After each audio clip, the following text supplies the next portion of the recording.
Well, how I got into beatboxing was I used to do a lot of audio production when I was a teenager, and because of this, I had an obsession with creating music on the computer. And this obsession, it kind of led to repetition, and being so repetitive in my mind, I kind of just started making sounds of the beats and the instruments that I was creating, and I was kind of just doing it without really knowing what it was. Like if I was thinking of a certain beat, now this is when I was probably 14 or so I would go to class, and throughout the day I would think of things like a simple 4 to 8 pattern, and I would try and remember it so that when I would get out of school, I would run onto the computer and put it into actual drum pattern.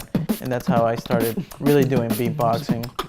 I didn't really discover what it was until I was probably 17, when I saw somebody at a talent show. It got me curious, and then through the internet and YouTube, that's how I actually found out what it actually was. Well, my favorite part about performing in front of an audience really is the performance aspect. There's a certain feeling that you get when you perform. I like the idea of improvisation, and the idea of improvisation, especially when you're a solo artist, when I go on stage, I just improvise, and what that means is I get to do whatever it is that I want to do and whatever it is that I'm feeling. And that feeling that you get when you're performing music is kind of not easy to describe, but it kind of like blocks everything else out. So it blocks the world from my brain.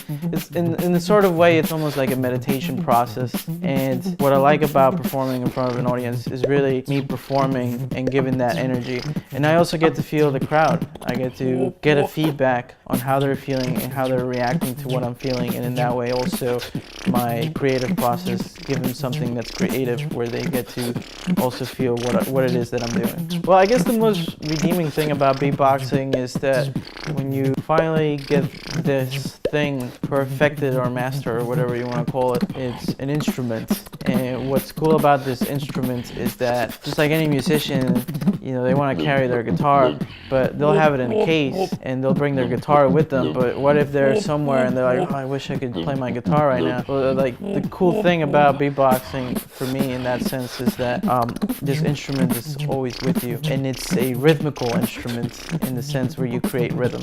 And that's what I like to create. I like to create rhythms. I like to create drum patterns and beat sequences in that aspect, really.